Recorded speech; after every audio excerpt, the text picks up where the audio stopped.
እስካሁን የአስቸኳይ ጊዜ አዋጁ ከታወጀ ጊዜ ጀምሮ በነበረው ሂደት ውስጥ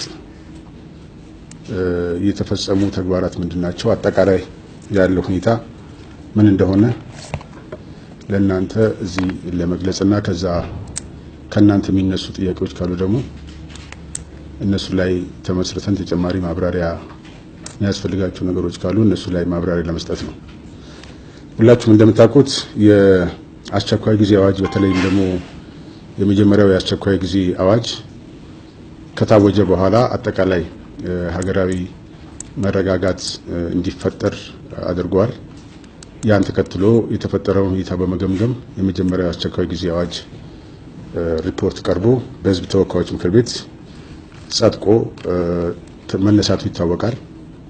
ያ ከተነሳ በኋላ የነበሩት ሂደቶች የተረጋጉ የነበረ ቢሆንም በሂደት በመጀመሪያው አስቸኳይ ጊዜ አዋጅ በታወጀበት ወቅት መሰራት የነበረባቸው አንዳንድ ስራዎች በተሟላ መልኩ የተሰሩ ስላልነበሩ ከነኛ ጥያቄዎች እንደገና የተነሱበትና ተመልሰን የተፈጠረው ሁከትና ብጥብጥ እንደገና እንዲቀጥል መነሻ እንደሆነና ያን መነሻ ተደርጎም በአጠቃላይ አገሪቱ ውስጥ የዜጎች ሰላማዊ የሆነ እንቅስቃሴ ከቦታ ቦታ የመንቀሳቀስ መብት አጠቃላይ በመሰረተ ልማቶችና በመንግስት ተቋማትም ላይ ጭምር የተለያዩ ጥቃቶች የተፈጸሙ የሄዱበት ሁኔታ መኖሩ የዜጎቹም ህይወት አላግባብ እየጠፋ የነበረ መሆኑና እንዲሁም በርካታ ዜጎች የተፈናቀሉ መሆኑን ተከትሎ ይህን በመደበኛው የህግ አግባብ መቋጠር ባለመቻሉ ስለዚህም የአስቸኳይ ጊዜ አዋጅ ማወጅ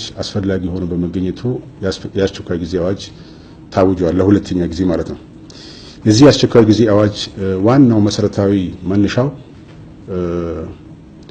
እንግዲህ ይሄን በህጋዊ መልክ ልንቆጣጠረው ያልቻልነውን ሁከትና ብጥብጥ ይሄን ህገ መንግስታዊ ስርዓቱን ህገ ወጥ በሆነ መልክ ለመቀየር የሚደረጉ አካሄዶችን ለማስቆምና ወደ ትክክለኛው አግባብ እንዲገቡ የማድረግ ስራ ለመስራት ታስቦ የታወጀ የአስቸኳይ ጊዜ አዋጅ ነው።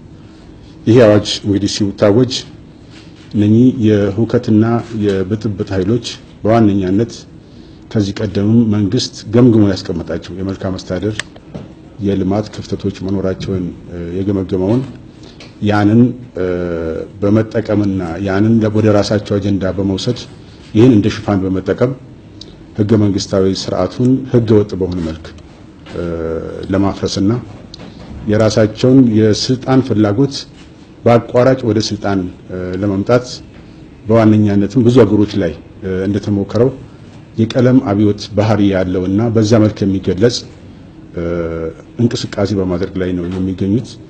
በዚህ ሂደትም ሁላችሁም እንደምታውቁት በርካታ የግል የመንግስት ንብረቶች እንደዚሁም ውድመት ደርሶባቸዋል። በርካታ መሰረተ ልማቶች እንደዚህ ለጥቃት ለማጋለጥ እንቅስቃሴ እያደረጉ ነው ያሉት።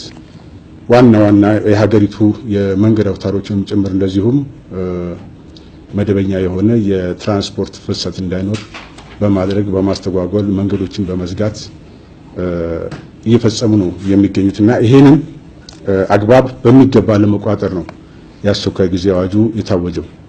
ስለዚህ የነኚህ አካላት ዋነኛው ፍላጎታቸው አንደኛ የህግ የበላይነት እንዳይከበር የማድረግ የህግ የበላይነት ላይ መንግስት የሚወስዳቸው እርምጃዎች ተግባራዊ እንዳይሆኑ የማድረግ ስራዎች በስፋት የመንቀሳቀስ ስለዚህ እነኚህ የሚሰሩ ስራዎችን ጭምር እነሱ የራሳቸው ሶሻል ሚዲያ በመጠቀም ጥቂት ኃይሎች ቢሆኑም ግን ብዙ ኃይሎች እንደሆኑና በርካታ ህብረተሰብ የሚሳተፍበትና ይሄም በመሆኑ ህዝቡም ጭምር የተቃውሞ አካል እንደሆነ አድርገው በማስመሰል የሚሰሯቸውን ስራዎች በመጠቀም እነኚህ ታክቲኮች በመጠቀም አጠቃላይ በቀለም አብዮት መልክ የሚደረግ እንቅስቃሴና ይሄ ከመደበኛው የአጠቃላይ ህዝብ ውስጥ መጀመሪያ ይነሱ የነበሩት የመልካም አስተዳደር የልማት ጥያቄዎችን መልካቸውን ቀይረው ወደ ራሳቸው አጀንዳ የማስገባት ስራዎች የተሰራ መሆኑን ነው ግንዛቤ ሊወሰድ የሚገባው። ሁላችንም የምንተማመንበትና ማንም ሊክደው የማይችለው ባለፉት 26 ዓመታት በዚህ ሀገር ውስጥ በርካታ ለውጦች ተመስግበዋል። በማህበራዊ ልማቶች ለምሳሌ እንደ ትምህርት፣ ጤና፣ በመሰረተ ልማቶች እንደ መንገድ፣ በግብርናው መስክ ብናይ፣ በኢንዱስትሪው መስክ ብናይ፣ በከተማ ልማቱ ብናይ በሁሉም የተመዘገቡት ለውጦች የሀገራችን ህዝቦች ብቻ ሳይሆኑ የዓለም ህዝቦችም ጭምር የመሰከሩበት እንዲሁም በኢኮኖሚ እድገት ደግሞ ፈጣን የኢኮኖሚ እድገት እያስመዘገቡ ካሉት ጥቂት ሀገራት አንዷ እንደሆነች እስካሁንም ጭምር እየተመዘገበ እየተገለጸም ያለበት ሁኔታ ነው ያለው።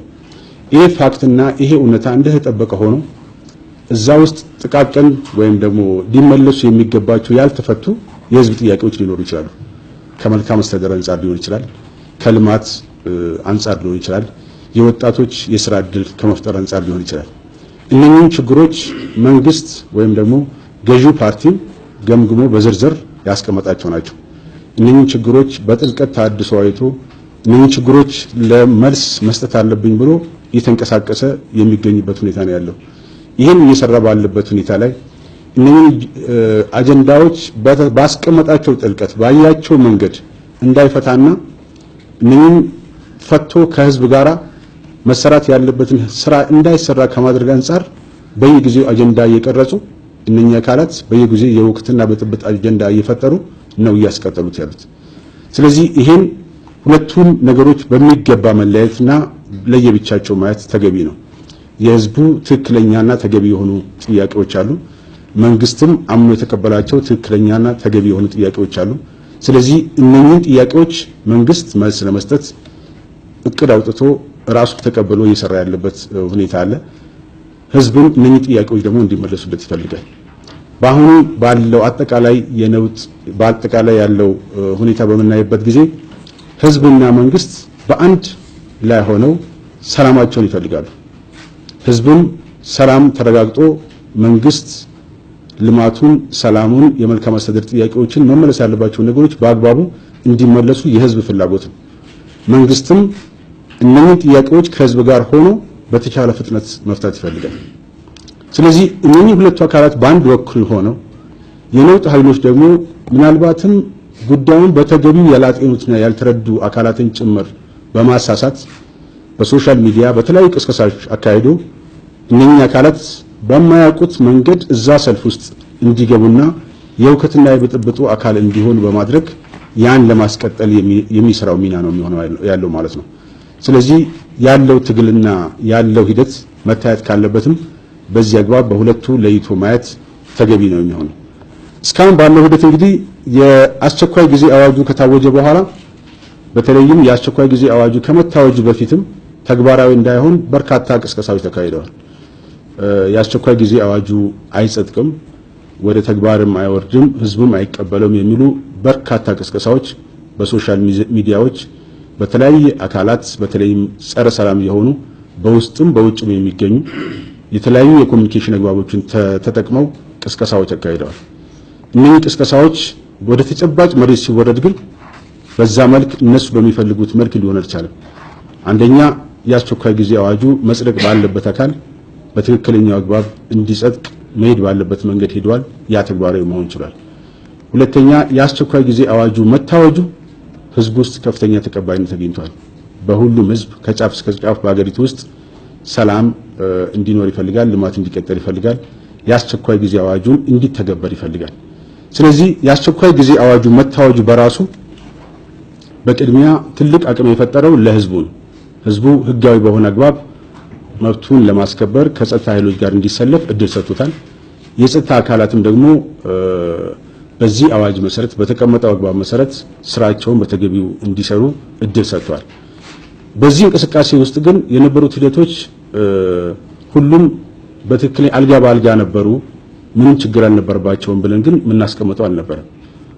አሁን ከታወጀ በኋላም ጭምር የታወጀው አዋጅ ወደ መሬት እንዳይወርድ በርካታ ስራዎች ተሰርተዋል። ሁላችሁም እንደምታውቁት ሀገር አቀፍ የሥራ ማቆም አድማ በተለያየ አግባብ ቅስቀሳዎች ተካሂደዋል። የመንግስት ትራንስፖርት የህዝብ ትራንስፖርቶች በተለያየ ረጃጅም ትራንስፖርት መንገዶች ላይ የሚጓጓዙትም ጭምር በተገቢው እንዳይሄዱ እንቅስቃሴዎቹ እንዲደናቀፉ በርካታ ስራዎች ተሰርተዋል። ዜጎች ሰላማዊ እንቅስቃሴ እንዳይኖር ከቦታ ቦታ በሰላማዊ መንገድ እንዳይንቀሳቀሱ መንገዶችን በተለያየ አግባብ አንዳንድ ቦታ ላይ ግንዲላ በማጋደም አንዳንድ ቦታ ላይ ድንጋዮችን በመከመር አንዳንድ ቦታ ላይ ደግሞ የመኪኖቹን ቁልፍ ጭምር በመቀማትና መንገድ በመዝጋት በዚህ መልክ የነውጥ ኃይሎች ሁከት በመፍጠር የሰላማዊ የዜጎች እንቅስቃሴ እንዳይፈጠር በርካታ ስራዎች ሰርተዋል። ከዚህ በተጨማሪም እነኚህ አካላት በዚህ ሳይቆጠቡ በተደራጀ የነውጥ አግባብ የጸጥታ አካላትን ጭምር ወደ መተናኮስ እነሱ ላይ በተለያየ አግባብ ለምሳሌ ቦምብ በመወርወር አንዳንድ ቦታዎች ላይ በፖሊስ ጣቢያዎች ጭምር ሳይቀር ቦምብ ወርውረዋል። የፖሊስ አካላት እንዲቆስሉ ከፍተኛ የሆነ ጉዳት እንዲደርስባቸው ማድረግ ችለዋል። አንዳንድ ቦታ ላይ በዱላ በገጀራ በጩቤ በተለያየ መልክ የታገዙ የጸጥታ አካላት ላይ ጥቃት ለመፈጸም ጥረት አድርገዋል። በነገራችን ላይ በዚህ ወደ 17 የጸጥታ አካላት የመቁሰል አደጋ ወይም ደግሞ የጉዳት ላይ ተዳርገዋል። ከዚህ በተጨማሪ እንግዲህ መንገድ ላይ የሚንቀሳቀሱ ተሽከርካሪዎችን ጭምር የማቃጠል ወደ 4 ተሽከርካሪዎች ታዋጁ በኋላ ባለው ጊዜ ውስጥ ብቻ 4 ተሽከርካሪዎች ወድመዋል፣ ተቃጥለዋል። ወደ 10 የሚጠጉ ትላልቅ የህዝብ ተሽከርካሪዎች እንደዚሁም በድንጋይ የመሰባበርና አደጋ እንዲደርስባቸው ተደርጓል። የቀበሌ ጽህፈት ቤቶች እንዲቃጠሉ ተደርገዋል። የህዝብ መሰብሰቢያ አዳራሾች እንደዚሁም ተመሳሳይ የማቃጠል አደጋዎች አጋጥመዋል። ፋብሪካዎች ለምሳሌ አንድ ፋብሪካ በተመሳሳይ እንደዚሁም የማቃጠል ስራ ተሰርቷል። ይሄ አጠቃላይ የሁከትና የብጥብጥ ኃይሎች የተጀመረው አሁን በአስቸኳይ ጊዜ አዋጅ ታውጆ ወደ ስራ እየተገባ ያለበት ሂደት ወደ ተረጋጋ ሰላም ወደ ተረጋጋ የህዝብ እንቅስቃሴና አሰራር ውስጥ እንዳይገባ የመጨረሻ የሚያደርጉት የሞት ሽረት የነበረውን ሁከትና ብጥብጥ አስቀጥለው በአቋራጭ ወደ ስልጣን ለመምጣት የሚያልሙትን ህልማቸውን ለማሳካት የሚያደርጉት ትግል እንደሆነ የሚያሳይ ነው። ስለዚህ ይሄን በምናይበት ጊዜ በአጠቃላይ ከታወጀ በኋላም የነበሩት ነገሮች ቀላል ያልነበሩ መሆኑን ተገቢውን ግንዛቤ መውሰድ ነው። ከዚህ በመነሳት እንግዲህ የጸጥታ አካላት ባለፈው እንዳስቀመጥኩላችሁ አንደኛ የአስቸኳይ ጊዜ አዋጁን ተከትሎ በፌደራል ደረጃ የፌደራል ኮማንድ ፖስት የራሱን ዝርዝር እቅድ አውጥቷል። የራሱን ዝርዝር እቅድ ከማውጣቱ በተጨማሪም ለአስቸኳይ ጊዜ አዋጁ የአፈጻጸም መመሪያ አውጥቷል። ይህን የአፈጻጸም መመሪያና እቅዱን ይዞ በተዋረድ በየአካባቢው በቀጠናዎች በከፋፈላቸው ቀጠናዎች የራሱን ኮማንድ አደራጅቷል። በዛ ባዘጋጀው ኮማንድ ደግሞ በየቀጠናው ደግሞ የየራሳቸውን እቅድ አውጥተው ወደ ተግባራዊ እንቅስቃሴ ገብተዋል። ይሄ እንቅስቃሴ ከገቡ በኋላ በየአካባቢው ካለው ህዝብ ጋር ውይይት አካሂደዋል። ህዝቡ ከነኚህ የነውጥ ኃይሎች በሚፈጥሩት ሁከትና ብጥብጥ አንደኛ ሰላሙን መደበኛ ኑሮ እንቅስቃሴው እንዳይስተዋጎል እንዴት ከጸጥታ ኃይሎች ጋር ተባብሮ አብሮ እነኚህ አካላት መመከት እንዳለበት ውይይቶች ተካሂደዋል። በዚህ ዘንድም በርካታ ለውጦች ማምጣት ችሏል። ስለዚህ ህዝቡ ከጸጥታ ኃይሎች ጋር እጅና ጓንት ሆኖ እየሰራ ያለበት ሁኔታ መፍጠር ችሏል። ሁለተኛ ሁሉም የጸጥታ አካላት በአንድ ኮማንድ ስር ሆነው እንዲንቀሳቀሱ ከማድረግ አንፃር በየእዙ በየኮማንዱ የተቋቋሙት በየቀጠናዎች የተቋቋሙት ኮማንድ ፖስቶች በየአካባቢው ያለውን የጸጥታ አካላትን በሙሉ አንድ እቅድ አውጥተው ሁሉንም በማሰባሰብ በጋራ ተወያይተው የጋራ አቋም ይዘው በቅንጅት እየሰሩ ያሉበት ሁኔታ ነው ያለው። ከዚህ አንፃርም የተሻለ ቅንጅት እንዲኖር ማድረግ ችሏል። ይሄ አስቸኳይ ጊዜ አዋጁ ራሱ የሰጣቸው ስልጣንና እሱም የፈጠረላቸው አንድ ኮንፊደንስ በራሱ ስራቸውን በተገቢው እንዲወጡ ለማድረግ ትልቅ እገዛ አድርጓል። ከዚህ አንፃር በርካታዎቹ የተዘጉ መንገዶች አብዛኛው መንገዶች ከአዲስ አበባ የሚወጡ የነበሩት መንገዶች መጀመሪያ በነበሩት ቀናቶች ውስጥ ችግር የነበረባቸውና መደበኛው የትራንስፖርት አገልግሎት አንዳንዱ የሚቋረጥበት አንዳንዱ ደግሞ ወጣ ገባ ያለ ስስ በሆነ መልኩ ይካሄድ የነበረው በአሁኑ ሰዓት ከተወሰኑት ካልሆነ በስተቀር አብዛኞቹ መደበኛ እንቅስቃሴያቸውን ጀምረዋል። ካልጀመሩት ለአብነት ማንሳት ቢቻል ከአዲስ አበባ አምቦ፣ ነቀምት፣ አሶሳ ያለው መንገድ እስካሁንም ስራውን አልጀመረም። ከአዲስ አበባ ወዲሶ ጅማ ያለው መንገድ ተመሳሳይ ችግር ያለበት ነው። እነኚህ መንገዶች ቢሆኑ በአሁኑ ሰዓት በቂ የጸጥታ ኃይሎች ተመድበዋል። በቂ ፓትሮሎች ተመድበዋል። በዚህ መሰረት ምናልባት ከፍርሃት ካልሆነ በስተቀር ወደ ተግባራዊ እንቅስቃሴ ወደ ትራንስፖርቱን ቢጀመር ግን በቂ የጸጥታ ኃይልና ክትትልና ድጋፍ ያለ መሆኑን በዚህ አጋጣሚ መግለጽ ይቻላል። የተቀሩት መንገዶች የተወሰነ ችግር የነበራቸው ቢሆኑም አብዛኞቹ በአሁኑ ሰዓት ክፍት ናቸው። ስለዚህ በጸጥታውን በምናይበት ጊዜ አብዛኛው የሀገሪቱ ክፍል ሊባል በሚችል መልኩ 80-90% የሚሆነው አሁን በሰላማዊ የትራንስፖርት እንቅስቃሴ ውስጥ ነው ያለው። እነኚህ የተመረጡት ኤሪያዎች አሁን ቅድም የገለጽኳቸው ዋና ዋና መስመሮችና አንዳንዶቹ ግን ችግርን ባይኖርባቸው ጭምር ዝም ብሎ በስጋትና በፍርሃት የትራንስፖርት አገልግሎት የቀነሰ መሆኑን ማየት ይቻላል። ስለዚህ በሂደቱ በነበረው በአጠቃላይ ሁኔታ በምናይበት ጊዜ አሁን ከጊዜ ወደ ጊዜ የተዘጉ ቤቶች በአድማው የተዘጉ ቤቶች የአገልግሎት ተቋማት እየተከፈቱና ወደ መደበኛ አገልግሎት መስጠት ጀምረዋል። ያልተከፈቱ ቦታዎች ደግሞ አሉ። ቅድም እንዳልኩት አሁን እንደ ምዕራብ ወለጋ አካባቢ፣ ነቀምት አካባቢ፣ ደምቢዶሎ አካባቢ፣ ጅማ ዞን አካባቢ እነኚህ ያልተከፈቱና ወደ መደበኛው እንቅስቃሴ ያልገቡ ግን ያልከፈቱት አካላት ደግሞ ራሳቸው የዛ የአድማው አካል ሆነው ሳይሆን ሳይፈልጉ ነገር ግን ከውጭ በሚነገሩ ማስፈራሪያዎችና በሚሰራጩ ወረቀቶች በፌስቡክ በሚሰራጩ ማስፈራሪያዎች ጭምር የሆነ ነገር ሊደርስብኝ ይችላል ከሚል ስጋት ነው አብዛኞቹ ወደዛ ሱቃቸውን ወይም ደግሞ አገልግሎታቸውን ይዘጉ ያሉት። እነዚህ አካላት በየአካባቢ ካሉት የጸጥታ ኃይሎች ጋር በመቀናጀት አሁን አገልግሎቱን መስጠት የሚችሉ መሆኑን በየአካባቢያቸው ካሉ የጸጥታ አካላት በመቀናጀት ደግሞ እንደዚህ አይነት ማስፈራራትና አላስፈላጊ ጫና የሚፈጥሩባቸው አካላት ካሉ ለሕግ እንዲቀርቡ በማድረግ አንፃር የየራሳቸው ሚና መጫወት አለባቸው። ስለዚህ በአሁኑ ሰዓት ሁሉም አካባቢ በዚህ አስፈላጊውን ጥበቃ አስፈላጊውን የጸጥታ ስራ ሊሰራ የሚችል አካል በየአካባቢው ያለ መሆኑን ተገቢውን ግንዛቤ ወስዶ በዛ መልክ መሄድ ተገቢ ነው።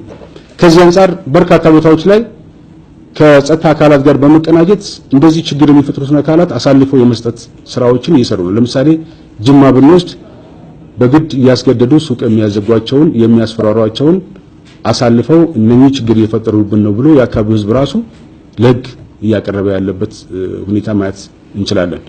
ከዛ በተጨማሪም የመስተዳደር አካላትን ጭምር ከነኚህ የጸጥታ አካላት ጋር በመሆን ከአካባቢው ህዝብ ጋር በመሆን እንደዚህ ሁከት የሚፈጥሩትና ብጥብጡን ለማስቀጠል የሚፈልጉትን አካላት የማስቆም ለሕግ እንዲቀርቡ የማድረግ ስራም በተቀናጀ መልክ እየሰሩ ስለሆነ ይሄ አጠናክረን በመቀጠል በአጭር ጊዜ ውስጥ ለውጥ የምንፈልገውን ለውጥ ማረጋገጥ ይቻላል። የአስቸኳይ ጊዜ አዋጁም ከታወጀበት ጊዜ አንፃር አጭር ጊዜ ቢሆንም ለውጦቹን አሁንም እየተከሰቱና እየታዩ እየመጡ ስለሆነ ቀጣይ ስራውን እያጠናከርን እያሰፋን ስንሄድ አሁን ያሉ ስጋቶች ሙሉ በሙሉ መቆጣጠርና ወደ ትክክለኛው አሰራር ማምጣት የሚቻል ነው የሚሆነው። ከዚህ በተጨማሪ እንግዲህ በዋነኛነት ይሄን ሁከትና ብጥብጥ በምናይበት ጊዜ አሁን ብዙዎቹ በዚህ ሂደት ላይ እየተጎዱ ያሉት አነስተኛ የህብረተሰብ ክፍሎች ናቸው። ሱቃቸውን እንዲዘጉ የሚያደርጉት የእለት ስራ ሰርተው ልጆቻቸውን የሚያስተዳድሩ በርካታ ቤተሰቦች ናቸው። ሀገራችን ገና ከድህነት ያልወጣች ሀገር እንደመሆኗ መጠን አብዛኛው ህብረተሰብ ክፍል በእለት ኑሮ ዛሬ የሰራትን ለነገ የሚመገብ ወይም ደግሞ ዛሬ የሰራትን ለዛሬ ለልጆቹ መግቦ የሚያድር አብዛኛው ህብረተሰብ አንድ እንጀራ ሽጣ የምትተዳደር እናት ዛሬ ስራ መስራታችን ተብላ ቤቷ ሲዘጋባት ነገ ልጆቿን የምታበላቸው ነገር እንዳይኖራት ነው የምትደረግ ያለው። ዛሬ አንድ የጉልበት ስራ ሰርቶ የሚውል አባት ዛሬ የጉልበት ስራ እንዳይሰራ ሲከለከል ማታ ልጆቹ የሚያበላቸው ነገር የለም። ስለዚህ ለ3 ቀንና ለ4 ቀን እየተባለ የአገልግሎት ተቋማት እንዲዘጉ ዜጎች በእለት ስራ ሰርተው ቤተሰባቸውን ኑሯቸውን የሚኖሩበት እድል ሲዘጋ ምናልባት ውጭ ሀገር ሆኖ በፌስቡክ የጻፈ ለሚለጥፍ ሰው ቀላል መዝናኛ ሊሆን ይችላል። ነገር ግን በርካታ ደሃ ዜጎችን ግን የሰቆቃ ህይወታቸው አደጋ ላይ እንዲወድቅ የሚያደርግ ስራ ነው ግን እየተሰራ ያለው። ስለዚህ ይሄ አካል በየትኛውም መመዘኛ ቢሆን ህዝባዊ አስተሳሰብ ያለው አካል ሊሆን ይችላል። በየትኛውም አስተሳሰብ ቢሆን ለህዝቦች ለዜጎች የሚጨነቅና የሚያስብ ሊሆን ይችላል። ምናልባት እሱ የሚታየው ነገር ቢኖር ዜጎች ህይወት የፈለገው ነገር ይሁን እንዴት በአቋራጭ ህገ ወጥ በሆነ መልክ ህገ መንግስታዊ ስርዓቱን በጣሰ መልክ እንዴት ወደ ስልጣን እንደሚመጣና ያን እንዴት እንደሚያሳካ ከማሰብ ውጪ ዛሬ እነኚህ ደሃ ዜጎች የሚደርስባቸውና የሚያጋጥማቸውን ችግር የሚያስብና ለዛ የሚቆጭ አካልም እንዳልሆነ ግልጽ መሆን ያለበት ነው። በየቦታው መጋቢ መንገዶች በግንዲላ ሲዘጉ በድንጋይ ሲዘጉ የሚስተጓገለው አሁንም ደሃ ህብረተሰብ ነው። ከቦታ ቦታ የሚንቀሳቀሰው አርሶ አደሩ እህሉን አውጥቶ የሚሸጥበት እንስሳቶቹን አውጥቶ ሽጦ ተገበያይቶ ኑሮን የሚመራበት ነው የሚስተጓገለው። ምናልባትም ነፍሰ ጡሮች ወደ ሆስፒታል የሚደርሱበት ወደ ማዋላጃ ቦታ የሚሄዱበት የታመሙ ዜጎች የሕክምና አገልግሎት የሚያገኙባቸው መንገዶች ናቸው የሚዘጉ ያሉት። ስለዚህ በየትኛው መመዘኛ ቢሆን አሁን ያለው ሁከትና ብጥብጥ አጠቃላይ የሀገራችን ዜጎች የሀገራችን የህብረተሰብ ክፍሎች የሚጎዳና እነሱም የማይቀበሉት ይሄ ሰላም እንዲኖርና እንዲቀጥል የሚፈልገው አብዛኛው የሀገራችን ህዝብ ነው ብለን ስንነሳም ይሄ አንዱ መሰረታዊ ነገር አብሮ ተደምሮ መታየት ያለበት ነው። ስለዚህ ይሄን ከመስራት አንፃር እስካሁን በተሰራው ስራ በርካታ